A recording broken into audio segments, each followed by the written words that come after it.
Hey guys, well, just enjoyed a little glass of wine here. I just finished my January exams, and as a treat I went to go and see the latest Star Wars offering, Rogue One, so here's my little review. Right, the plot.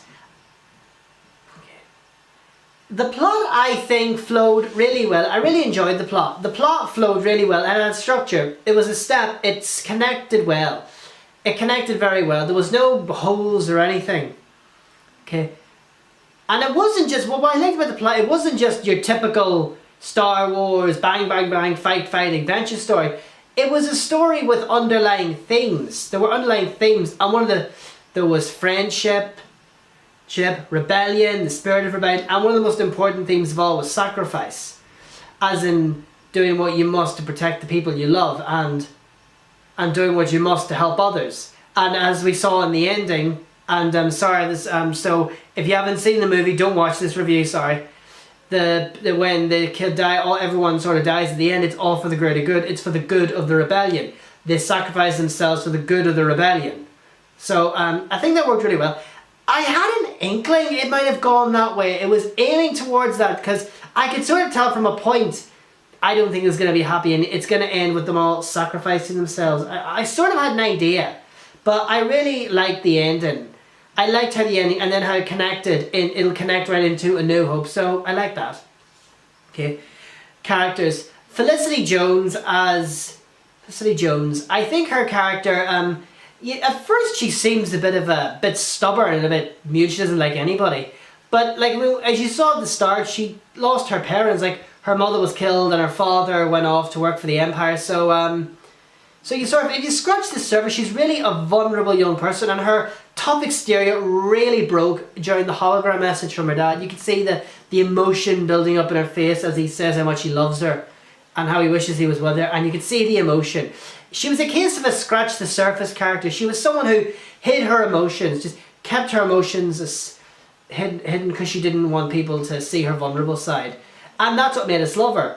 She was a slightly vulnerable, but she had a tough side. She was all about fighting.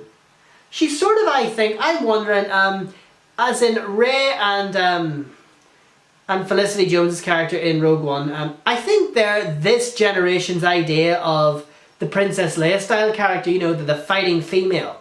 So I think that's that's what this is, this generation's idea of a Princess Leia.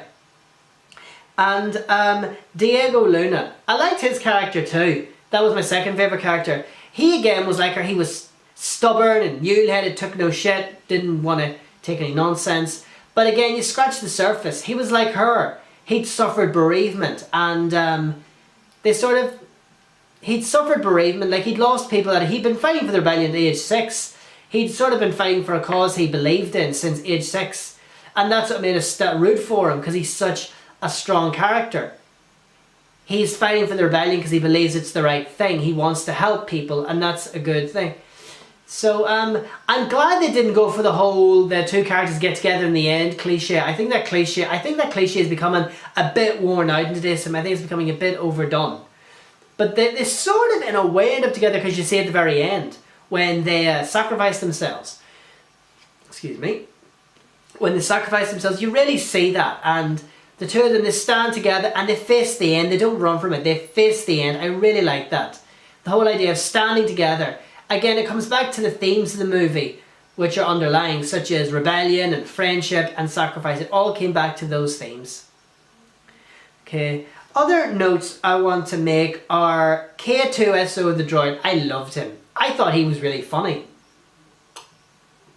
Like, he was very sarcastic in some of his responses and all. Like, I thought he was really funny. He was sort of the comedy relief of the film, but he was funny in a sarcastic way. It wasn't over exaggerated. He was funny in a good way, and that's what made us like him. He was such a sarcastic droid but that's what I liked. He was my third favourite character in the movie. Okay, and the cameo appearance of C-3PO and R2-D2, I loved that. I just laughed. I just loved it. It was good to see those classic characters in it. And as we all know, like, Rogue One is going to lead right into the events of A New Hope. So that worked really well.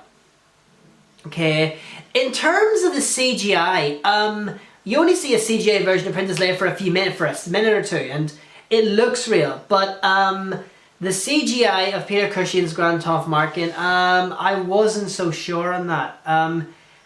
It kind of looked a bit Pixar-ish at times. You could sort of at times tell he was fake. I could sort of tell at times he was a little bit fake. But I think it still went really well. And it was good to see that this movie wasn't just another way to rake up money for the franchise. It was, but they brought back classic characters. Like, they brought back classic R2D. They tried to bring in classic characters, and that's what made it such a good film. And coming to my last point is Darth Vader. It was good to see him in the movie. He should have had a few more scenes. He didn't have enough scenes, but the scene where he comes in through the door with the lightsaber and they start shooting the guns at him, just cuts people down, choking them and all, that was awesome. That is what I call a villain's entrance. That's how a villain walks into a room. A villain, a true movie villain, just walks into the room and just cuts people out of his way. True badass. True villain. So no, I really like that. I really like the Darth Vader in this movie. So anyway guys, I hope you enjoyed my review of Star Wars Rouge One. So stay tuned for my next set of upcoming vlogs. Bye!